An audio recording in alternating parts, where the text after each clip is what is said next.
मी कालिदास आपेट, कार्याध्यक्ष शेतकरी संघटना महाराष्ट्र राज्य आणि सचिव भारतीय किसान संघ परिसंघ सिफा नवी दिल्ली।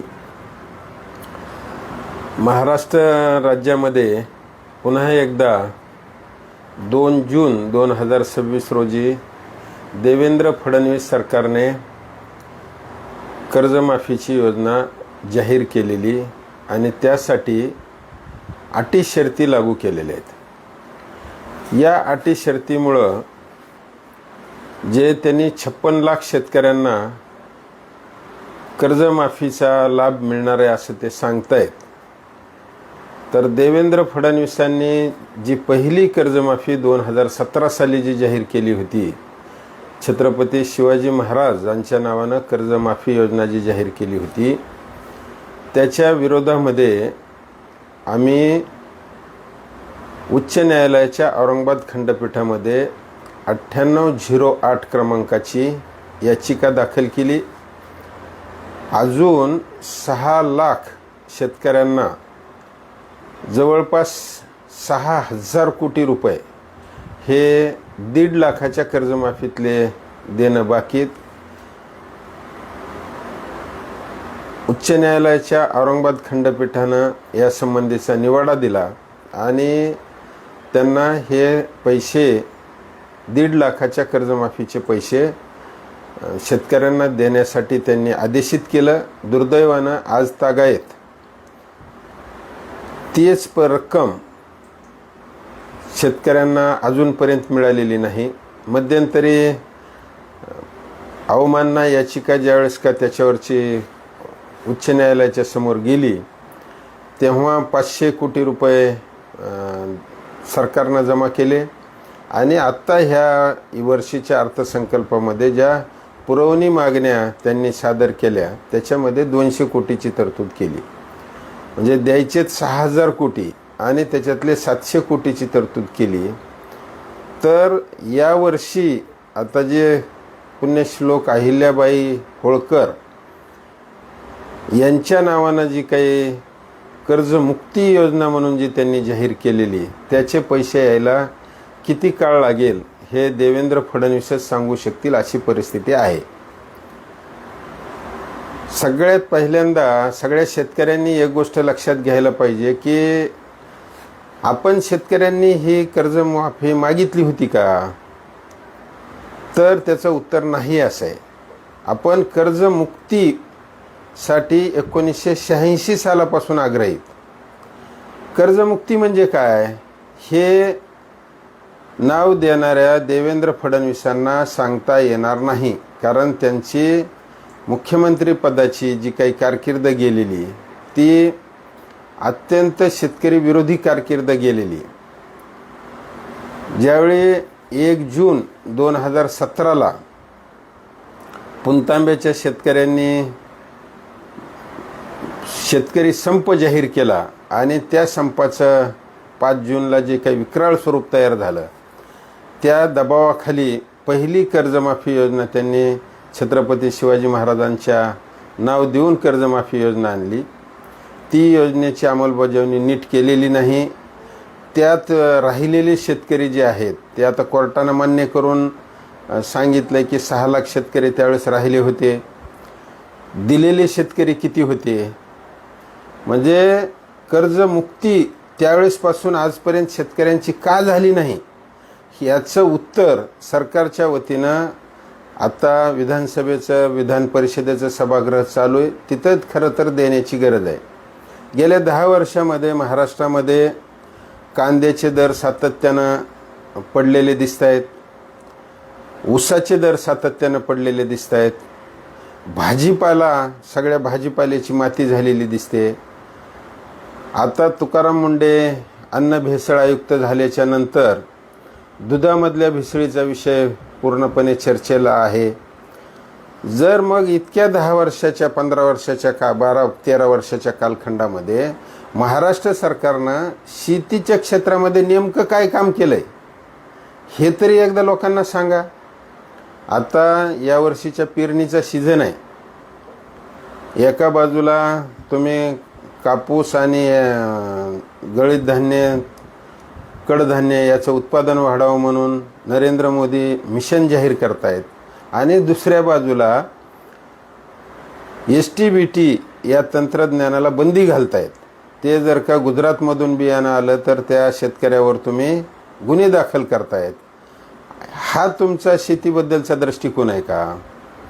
गेल्या 10 वर्षामध्ये गोवंश हत्याबंदीचा कायदा लागू करून तुम्ही सगळे पशुधनातून जे काय आम्ही प्रपंच चालवत होतो अशा कठीण परिस्थितीमध्ये एखादं जर का जनावराचं बिरडं फोडलं तर आम्हाला पैसे खाटीक लोक आणून देत होते, ते सगळं आमचं बंद केलेलं आहे तुम्ही. अशा परिस्थितीमध्ये शेतकरी टिकणार कसा, हा आता सगळ्यात समोरचा प्रश्न आहे. की पेरणीसाठी यावर्षी कर्जमाफीची घोषणा झाल्याच्या नंतर बँकेकडे शेतकरी फिरकायला तयार नाहीत. सगळ्यांना असं वाटतंय की आपला देवेंद्र फडणवीसांनी 2 विधानसभा निवडणुकांमध्ये 7-12 कोरा कोरा कोरा अशा पद्धतीची मांडणी मतं मिळवण्यासाठी त्यांनी केलेली. आणि दुर्दैवानं यावर्षीचा हप्तासुद्धा यायला तयार नाही. 2014ला देवेंद्र फडणवीस पहिल्यांदा मुख्यमंत्री झाले, आज 2026 आहे.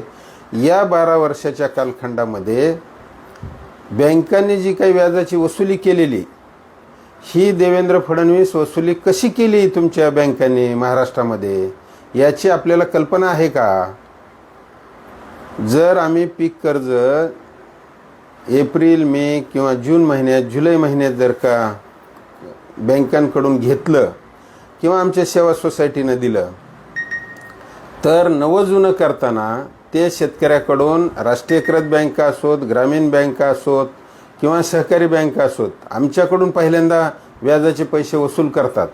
आणि ते व्याजाचे पैसे तुम्ही पंजाबराव देशमुख व्याज सवलत योजनेअंतर्गत परत दिल्याच्या नंतर सुद्धा बँकांनी ते पैसे आम्हाला परत दिलेले नाहीत. आमच्या सेविंग अकाउंटला ते पैसे टाकलेले नाहीत. याकडं तुमचं आज 10 वर्ष मुख्यमंत्री तुम्ही, 7-8 वर्षाची तुमची कारकीर्द झालेली, हे तरी तुम्हाला लक्षात येत आहे का? आणि कर्जमुक्तीच्या बाता कशाला हाणता तुम्ही? ज्या गोष्टी आपल्याला समजत नाहीत, तुमचा प्रवीण सिंह परदेशी आणि त्यांच्या नेतृत्वाखाली जे काही 10 ऑफिसर, IAS ऑफिसरना तुम्ही कर्जमुक्तीसाठी शिफारशी करायला सांगितल्या होत्या, काय शिफारस केली त्यांनी? 2017चाच कागद पुन्हा काढून त्याच अटी 2 लाखाच्या, फक्त 1.5 लाखाची कर्जमाफी होती, तर तुम्ही आकडा बदलून तो 2 लाख केला. याच्यामुळं कर्जमुक्ती होणार आहे का? आणि अशा कर्जमुक्तीचा शेतकऱ्याला काय फायदा होणार आहे? पीक कर्ज ज्यावेळेस का तुम्ही वाटप करता त्यावेळेस ज्या पैशानं ते शेती पेरणार आहेत, पूर्व मशागत करणार आहेत, आंतरमशागत करणार आहेत, तणनाशक, पेस्टिसाईडच्या फवारण्या करणार आहेत, रासायनिक खतं घालणार आहेत, सेंद्रिय खतं घालणार आहेत, आणि हे खतं घातल्याच्या नंतर जो माल तयार होणार आहे त्याच्याकडं, त्या शेतीमालाला सोयाबीन असेल, कापूस असेल, उडीद असेल, मूग असेल, तूर आहे, तुमचं ज्वारी, बाजरी, मका, ऊस, दूध असेल, तुमचे शेळ्या मेंढ्या असतील, जनावरं असतील, यांना पालन पोषण करून हे विकल्याच्या नंतर जे पैसे शेतकऱ्याकडे येतात त्या पैशातून आम्ही कर्ज फेडणार आहेत. आणि ते शेतकऱ्यांकडून पैसे येऊन कर्ज फेडण्यासाठी तुमच्याकडं कुठलाही कार्यक्रम नाही आहे. नरेंद्र मोदीकडं तुम्ही ही गोष्ट समजून सांगण्यामध्ये अपयशी ठरलेले आहेत. तुमच्या 2015 पासून 2026 पर्यंत तुम्ही ज्या शेतमाल भाव समितीने राज्य सरकारच्या आधारभूत किमतीसाठी ज्या शिफारशी पाठवल्यात त्या एकदा कृषी मूल्य आयोगाचे कॅबिनेट मंत्रिपद भोगणारे, मंत्रिपदाच्या सगळ्या सुविधा भोगणारे पाशा पटेलला विचारून घ्या की शिफारशी काय केल्यात आणि केंद्र सरकारनं पैसे किती दिलेत, त्याच्या बदल्यामध्ये आधारभूत किमती किती जाहीर केल्यात. याचा जरी देवेंद्रजी आपण विचार केला तरी तुम्हाला लक्षात येईल की राज्य सरकारनं जी शिफारस केलेली त्या शिफारशीच्या निम्म्याच किमती ह्या आधारभूत किमती म्हणून जाहीर झालेल्या आहेत. जर त्याला महाराष्ट्रातला उत्पादन खर्च जर का गृहीत धरला तर उत्पादन खर्चा इतके सुद्धा आधारभूत किमतीमध्ये केंद्र सरकारनं पैसे दिले नाहीत, तर शेतकऱ्यांच्या 7/12 कोरा कसा होणार या प्रश्नाचं उत्तर जोपर्यंत तुम्ही देऊ शकत नाही तोपर्यंत कर्जमुक्तीचा विषय तुम्हाला समजणार नाही. आणि दुर्दैवानं आजपर्यंतच्या तुमच्या विश्लेषणामध्ये, आज तर आम्ही 2 दिवसाखाली तुमचा एक व्हिडिओ ऐकला की आम्ही यामध्ये राजकारण करत नाही. अरे राजकारण करत नाही म्हणजे मुख्यमंत्री आणि राजकारण करत नाही कुणाला खरं वाटेल? आणि निवडणुकीच्या आधी दिलेले पैसे म्हणजे राजकारण करण्यासाठी दिले, म्हणजे लाडक्या बहिणीला दिलेले पैसे आणि किसान सन्मान निधी म्हणून दिलेले पैसे हे राजकारणासाठी दिलेले पैसे आहेत का? ही शेतकऱ्यांना लाच दिलेली का? मग तुम्ही लाडक्या बहिणींना लाच दिलेली का? अरे काय बेशरमासारखं बोलताय तुम्ही. तुम्हाला या धंद्यातल्या काही आत्महत्येच्या कड्यावर उभे असलेल्या शेतकऱ्यांना आधार देण्यासारखं काहीतरी बोला, काहीतरी वागा. काल तुमचा कृषी मंत्री दत्तात्रय भरणे मामाने सांगितलं की मुख्यमंत्र्यांनी आता जे उद्धव ठाकरे सरकारच्या काळामध्ये सुमारे 14 लाख शेतकऱ्यांना जी काही कर्जमाफी 2 लाखाची दिलेली त्या शेतकऱ्यांना पण आम्ही देण्याचा प्रयत्न करू. अरे काय चाललंय काय तुमचं हे? ह्याचा प्रयत्न करू, त्याचा प्रयत्न करू. निवडणुकीला मतं मागायला आल्याच्या नंतर तर तुम्ही सगळ्यांना सांगता की आम्ही 7/12 कोरा करू. तुम्हाला शक्तीपीठ बांधण्यासाठी पैसे आहेत, तुम्हाला नद्याजोड प्रकल्प करण्यासाठी पैसे आहेत म्हणून सांगता. मग ह्या शेतकऱ्यांना ज्यावेळेस का थेट खात्यात पैसे द्यायचे आहेत, कर्जाचे पैसे द्यायचे आहेत, त्यावेळेसच द्यायला तुमच्याकडे पैसे नाहीत होय. अरे तुम्हाला काहीतरी समजायला पाहिजे. ऊसाचे अजून गेल्या वर्षी ऊस गाळपाला दिलेला आहे, 2-2, 3-3 महिने झाले ऊस गाळपाला जाऊन. त्या शेतकऱ्यांचे तुम्ही FRPचे पैसे अजून दिलेले नाहीत. यावर्षी निम्मा कांदा, उन्हाळ कांदा सगळ्या शेतकऱ्यांनी अर्ध्या भावात म्हणजे त्यांना शरद जोशी 1980 साली सांगायचे की उलटी पट्टीचा अनुभव घेतलेल्या शेतकऱ्यांना 7/12 कोरा कसा होतो याचा मला समजून सांगणं सोपं आहे. पण या शिकलेल्या आणि राज्यकर्त्यांना हे समजून सांगणं मला अवघड जायला लागलं.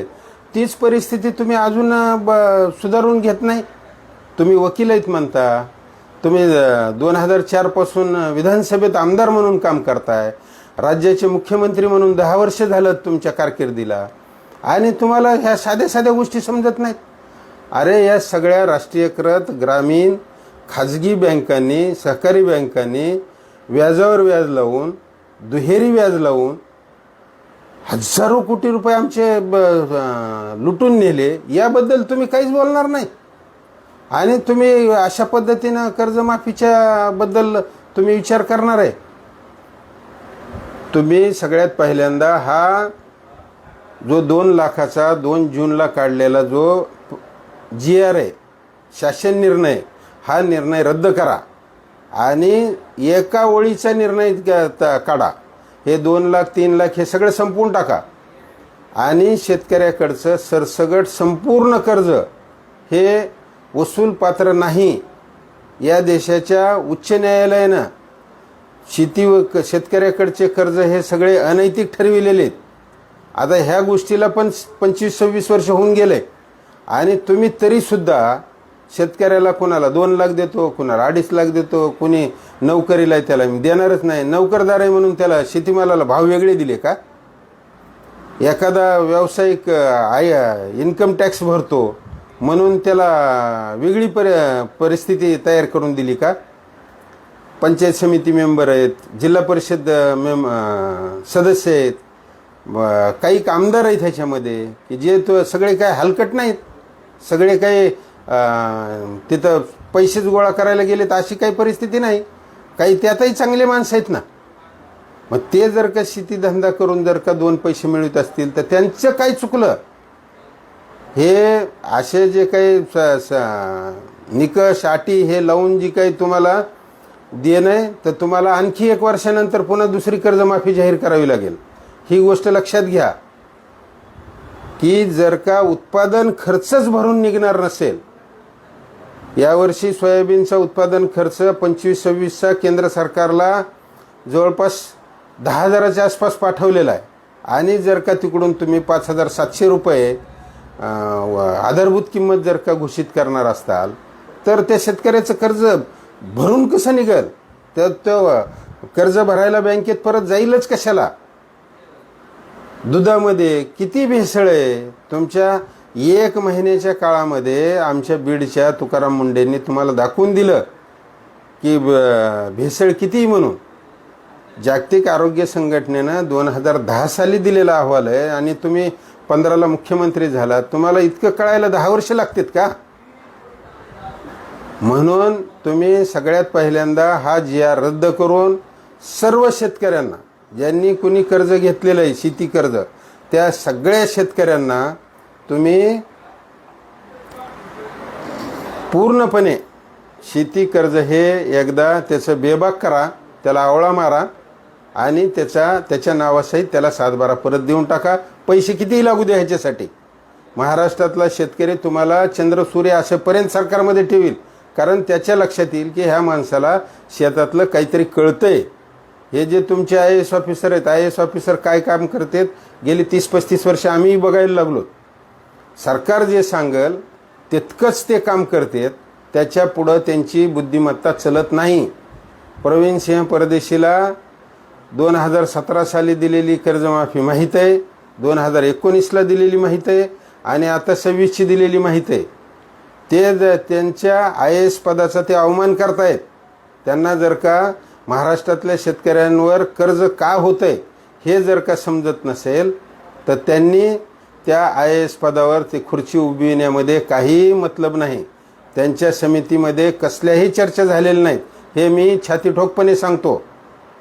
आणि तातडीनं लवकर, पेरणीचा सीझन चालू आहे, अजून शेतकरी बँकेकडे कुणी फिरकायला तयार नाही. आणि तुम्ही आम्हाला भीती घालता का की महाराष्ट्रातल्या शेतकऱ्या बँकांचा विचार केला पाहिजे? शेतकऱ्यामुळे बँक वाटोळं झालं का बँकांचं? अरे तुम्ही पैसे दिले नाहीत. 2 तारखेला GR शासन निर्णय निघाला तुमचा, अजून बँकांना का पैसे दिले नाहीत तुम्ही? आणि तुम्ही आत्ता तरतुदी करताय. 56 लाख शेतकरी आणि सुमारे 37,000 कोटी रुपयाची मोठी कर्जमाफी म्हणून सांगता, आणि देताना मात्र तरतूद करताना 20 आणि 22,000 कोटीची तरतूद करता. काहीतरी समजायला पाहिजे तुम्हाला. किंवा हे पैसे जर का बँकांना आपण जर का तातडीने दिले, तर ते शेतकऱ्यांचे पैसे खात्यात जमा करून लवकर ते वितरित व्हायला पाहिजेत. कारण पुढं शेतकऱ्यांना आता इथून 4 महिने पीक हातात येईपर्यंत त्यांच्याकडं खर्च चालू असतो. मुलांचे शिक्षण आहेत, घरामध्ये आजारी पडणारे माणसं आहेत, म्हातारे कोतारे आईवडील आहेत, बैलबारदाना आहे. तुम्ही गोवंश हत्याबंदीसारखा कायदा लागू केल्यामुळं आमच्या गाई, बैल, जनावरांच्या किमती प्रचंड कमी झालेल्या आहेत. त्याच्यात मोठा तोटा आम्हाला सहन करावा लागतोय. हे सगळं न बघता जर का तुम्ही चुकीच्या पद्धतीने जर का ह्याची अंमलबजावणी केली, तर तुम्ही एक गोष्ट लक्षात ठेवा की पुन्हा तुम्हाला लोकांकडे जायचं आहे, आणि शेतकरी तुम्हाला भीक घालणार नाहीत. काहीही केलं तरी, लाडक्या बहिणीचे पैसे दिले, किसान सन्मान दिली, नमो किसान सन्मान सुरू केली म्हणून तुम्हाला मतं पडतील, हे जर का तुमच्या डोक्यात असेल तर तुम्ही हे तुमच्या डोक्यातून काढून टाका. शेतकऱ्यांच्या रोषाला तुम्हाला सामोरं जावं लागेल. धन्यवाद. बाळासाहेब बंद करा.